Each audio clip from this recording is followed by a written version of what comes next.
세월호 참사와 관련해 정부가 고 유병언 전 세무그룹 회장의 차명재산이라며 유 전 회장 일가 관계자들이나 관계사를 상대로 낸 113억 원대 부당이득금 반환 소송에서 사실상 패소했습니다. 클럽 버닝썬 관련 수사 무마 대가로 2천만 원을 받은 혐의로 1심에서 징역형 실형을 선고받았던 전직 경찰관이 항소심에서 무죄를 선고받았습니다. 판결이 뒤집힌 이유를 전해드립니다. 국정농단 뇌물공여 이재용 삼성부회장 파기환송심에서 삼성이 설치한 준법감시위원회가 양형 고려 사유인지가 쟁점이 되고 있습니다. 오토바이 자동차 전용 도로 진입 허용 국회 1호 국민동의 청원 관련해 3명의 여성 오토바이 마니아들과 오토바이와 오토바이 차별에 대한 솔직한 얘기를 들어봤습니다.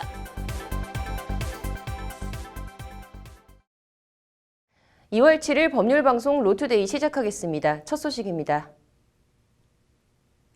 오토바이 자동차 전용도로 허용 국회 1호 국민동의청원 관련해서 오늘은 좀 특별한 인터뷰이들과의 얘기를 전해드리겠습니다. 바로 여성 오토바이 마니아들인데요. 오토바이 자체에 대한 편견도 편견인데 거기다 여성 오토바이 운전자라고 하면 저 사람들은 뭐지 하는 약간의 삐딱한 시선이 있는 것도 분명 현실인 것 같습니다. 오토바이 타는 언니들, 오토바이는 자신들의 심장이라는 그녀들의 솔직한 오토바이 수다를 전해드립니다. 장한지 기자입니다. 뭔가 세 보이는 검은색 오토바이 자켓에 왠지 오토바이를 타고 달려야 할 것 같은 묘한 자극을 불러일으키는 오토바이 헬멧. 법률방송 스튜디오에 3명의 여성 오토바이 마니아가 모였습니다. 네, 안녕하세요. 저는 장신혜라고 하고요. 그리고 지금 광고 그래픽 디자이너를 하고 있습니다. 네네. 네. 안녕하세요. 저는 백리세이고요. 저는 현재 대학원생인데 무용을 새로 시작하려고 해가지고 현재 발레 입시하고 있습니다. 안녕하세요. 지금 현재 1인 크리에이터 유튜브 달려라 은희로 활동 중인 최혜은입니다. 여성과 굉음을 내며 질주한 오토바이. 첫 질문은 왜, 어떤 계기로 오토바이를 타게 됐는지였습니다. 저는 바이크를 탄 지 지금 19년 차가 됐네요. 네. 네, 19년 차가 됐고, 제가 바이크 타게 된 계기는 고등학교 때 여성 라이더분이 그때 당시 이제 엑시브 125cc를 타고 맞은편에서 이렇게 오시더라고요. 그래서 그 모습이 너무 멋있어서. 저는 결혼을 지금 이제 기혼인데요. 네. 이제 결혼을 하고 나서 남편이 이제 타는 거를 보고 저도 안 되겠다 싶어서 탄 케이스인데. 처음 오토바이를 시작할 때 부모님이나 주변의 반응은 어땠는지, 반대는 없었는지 궁금했습니다. 역시나 다 뜯어말렸다고 합니다. 엄청 많았죠. 네, 아무래도 이제 특히나 부모님들한테는 아직도 지금도 지금 뭐. 네. 그래서 처음에는 주변 사람들도 죽는다. 바이크를 타는 거는 위험하다. 뭐 부정적인 얘기만 계속 있는 거예요. 오토바이 타는 여성에 대한 생리적인 거부감과 삐딱한 시선도 당연히 따라왔습니다. 아무래도 바이크라고 하면 남자의 전유물이기 때문에 남자들의 세계에 여자가 뛰어들었다는 거에 대해서 일단 거부 반응이 저는 일단 바이크를 타게 안 생겼다. 도대체 왜 타냐. 이런 얘기를 되게 많이 듣는데 안 그래도 그게 제일 궁금했습니다. 도대체 왜 타는 걸까요? 바이크의 장점 중에 하나가 빠른 스피드지만 저는 스피드를 그렇게 즐기는 스타일은 아니에요. 저는 조금 겁이 많아가지고 그냥 내가 할 수 있는 만큼 컨트롤을 하자. 그리고 매뉴얼 바이크는 조작을 하는 재미가 있잖아요. 기어 변속. 저는 그런 기어 변속하는 게 너무 재밌고 그리고 저는 좋아하는 음악을 들으면서 예쁜 풍경을 보고 이런 식으로. 오토바이의 매력을 얘기하자 라이더들의 표정이 뭔가가 떠올려지는 듯 사뭇 진지해집니다.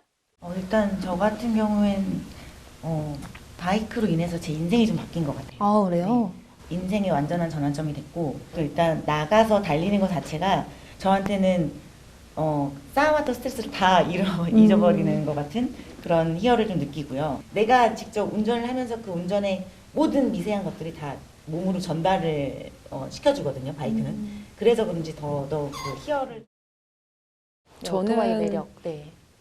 그냥 오토바이 매력이라기보다 바이크는 그냥 저한테는 심장 같은 존재이기 때문에 항상 늘 옆에 있는 친구 같은, 예, 그리고 뭐 이제 말씀하셨듯이 이제 거의 비슷할 거예요. 라이더라면 이제 바람을 맞으면서 진짜 좋은 날씨에 좋은 풍경을 보면서 내가 좋아하는 사람들과 함께 어딘가를 향해서 같이 달린다는 거 말로 표현이 안 될 정도로 너한테 바이크가 뭐냐고 하면 그냥 저는 제 삶이에요. 네. 네. 살면서 봐왔던 풍경들이나 이런 모든 것들이 두 배의 감흥, 몇 배의 감흥으로 오는 거예요. 네. 더 크게. 근데 그걸 정말 바이크를 타보지 않은 사람들은 느낄 수가 없어요. 느낄 수가 그리고 이들에게 오토바이는 그저 값비싸고 튀어 보이는 취미에서 그치는 게 아닌 살면서 일상생활에도 꼭 필요한 필수품이라고 입을 모아 말합니다.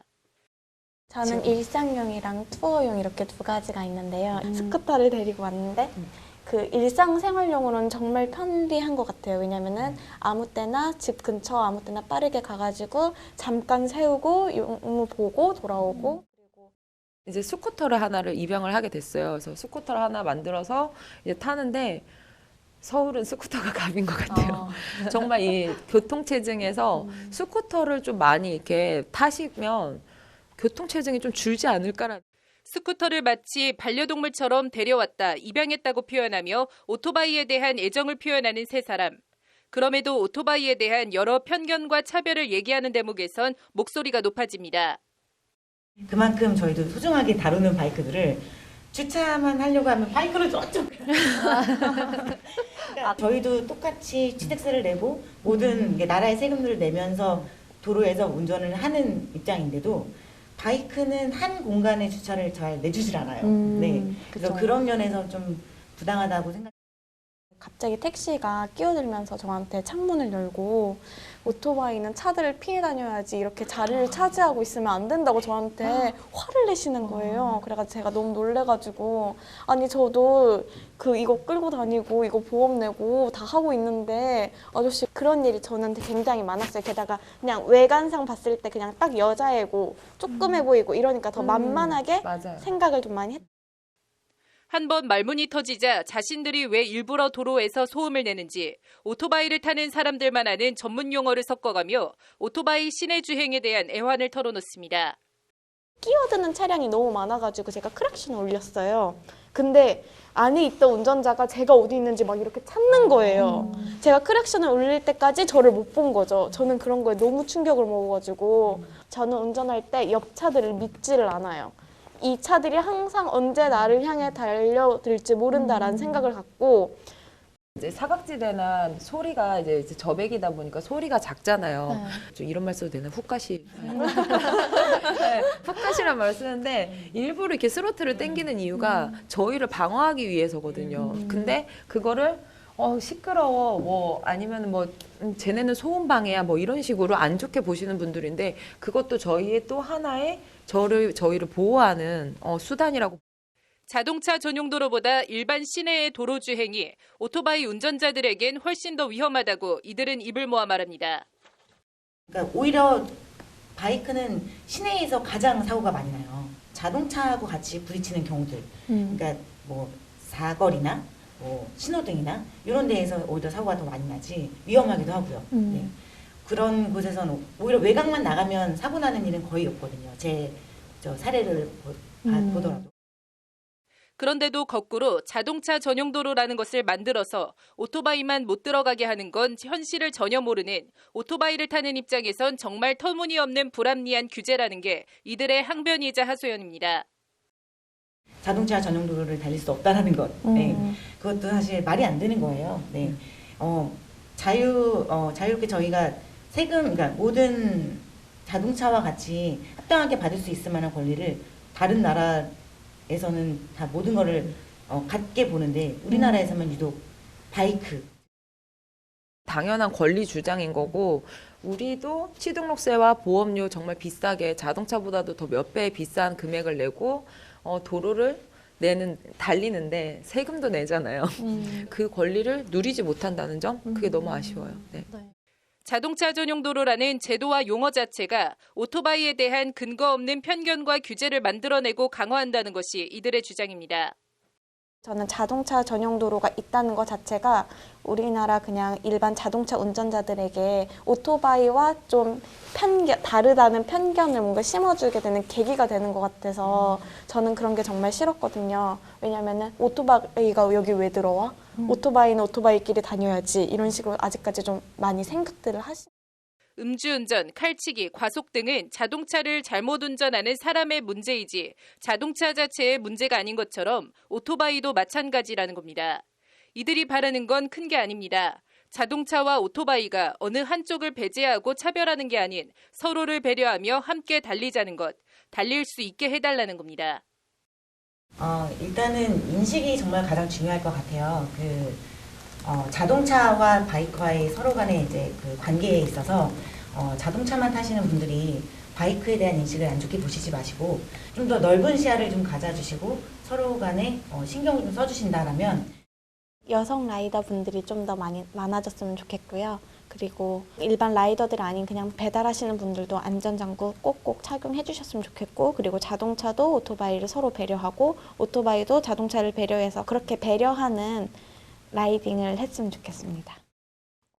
지금 이제 바이크 문화가 저희가 바꿔 나가야 될 시기라고 저는 생각이 듭니다. 그래서 지금 현재 라이더로 활동하시는 모든 분들이 불법을 좀 안 하고 최대한 안전을 지키면서 좋은 인식을 우리 일반 분들에게 보여주시면 고속도로 전용, 해제 이런 것도. 법률방송 장하지입니다. 세월호 참사 관련해 정부가 고 유병언 전 세무그룹 회장의 차명재산이라며 유 전 회장 일가 관계자들이나 관계사를 상대로 낸 100억 원대 부당이득금 반환 소송에서 사실상 패소했습니다. 앵커 브리핑입니다. 정부는 지난 2016년 12월 유 전 회장의 장남 유혁기 씨 등 세 자녀가 지분 47%를 보유했던 식품업체 에그앤시드와 관계자 8명을 상대로 87억 5,340만 원 규모의 부당이득금 반환 소송을 냈습니다. 정부는 또 유 전 회장의 운전기사 등 조력자 12명을 상대로도 26억 2,800만 원 상당의 부당이득금 청구 소송을 냈습니다. 피고들의 해당 재산은 유 전 회장이 명의신탁한 재산으로 유 전 회장의 상속인인 세 자녀들에게 돌아가야 할 재산이니 국가가 이를 구상금조로 받아가겠다는 소송입니다. 재판에선 정부 주장처럼 부동산 등 해당 재산이 유 전 회장이 명의신탁한 재산이 맞는지 여부가 쟁점이 됐습니다. 명의신탁은 소유관계를 공시하도록 돼 있는 재산에 대해 소유자 명의를 실소유자가 아닌 다른 사람 이름으로 해놓은 것을 말합니다. 1심 재판부는 하지만 오늘 유 전 회장이 피고들에게 명의신탁을 했다고 입증할 증거가 부족하다며 정부의 부당이득금 반환 청구를 기각했습니다. 재판부는 먼저 부동산에 매입할 때 금수원 자금, 기독교 복음 침례회 자금, 신도 자금, 대출금 등 여러 출처가 있었을 텐데 그런 부분을 구분하지 않았고 여러 측면에서 피고와의 금전거래 관계, 대출 명의자 등 돈의 흐름이 제대로 입증이 안 됐다고 지적했습니다. 재판부는 이에 피고 및 부동산별로 부동산 매입 자금과 출처, 대출 명의자가 누구인지 등을 다 따져야 했는데 입증이 부족했다. 제출된 증거만으로는 이 사건에서 명의신탁 인정이 어렵다. 원고의 청구를 모두 기각한다고 판시했습니다. 재판부는 다만 유 전 회장의 조력자 정모 씨에 대해서만 명의신탁이 이루어졌다고 보고 정 씨에 대해서만 2억 5천만 원을 배상하라고 판결했습니다. 재판부는 유 전 회장이 순천 도피 과정에서 2억 5천만 원을 갖고 갔고 인근 토지를 구입하라며 정 씨에게 돈을 지급했고 부동산 구입은 명의신탁했다. 그 과정에서 토지 매입 대금 상당액이 정 씨에게 부당이득으로 갔다고 밝혔습니다. 해당 재산이 고 유병언 회장 차명재산과는 정말 전혀 상관없는 각자의 재산들이 맞는지 아니면 국가가 입증이 부족해 명의신탁 사실을 밝혀내지 못한 건지 후자라면 할 수 있는 모든 방법과 수단으로 유 전 회장의 명의신탁 차명재산임을 반드시 밝혀내야 합니다. 세월호라는 대참사와 참사에 책임이 있는 유병언 회장의 죽음이 결과적으로 누군가에게는 재수 좋은 생각지도 못했던 공짜 재산이 생긴 결과로 이어져서는 절대 안 되기 때문입니다. 앵커 브리핑이었습니다.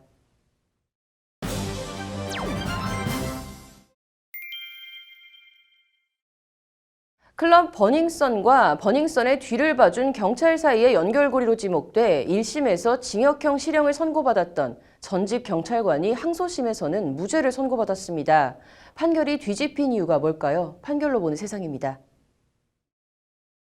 버닝썬이 위치한 서울 강남경찰서에 근무했던 강모 씨는 경찰을 나와선 모 화장품 회사 임원으로 근무했습니다. 그런데 지난 2018년 7월 버닝썬에서 화장품 홍보 행사를 하기로 했는데 행사를 앞두고 미성년자가 버닝썬에 출입했다는 신고가 접수됩니다.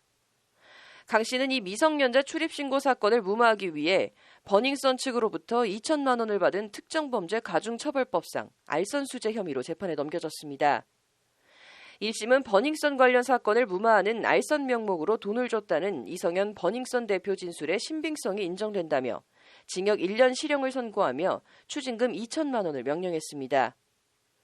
수사받는 어려운 처지를 이용해 수사 중 사건 청탁 또는 알선 명목으로 2천만 원을 수수하는 등 형사사법 신뢰를 크게 훼손해 엄한 처벌이 필요하다는 게 1심 재판부 판단이었습니다. 하지만 항소심은 오늘 강 씨에 대한 1심 유죄 판결을 깨고 특가법상 알선수재 혐의에 대해 무죄를 선고했습니다. 재판부의 무죄 판단에는 강 씨 휴대폰과 구글 타임라인 기록이 결정적인 영향을 미쳤습니다.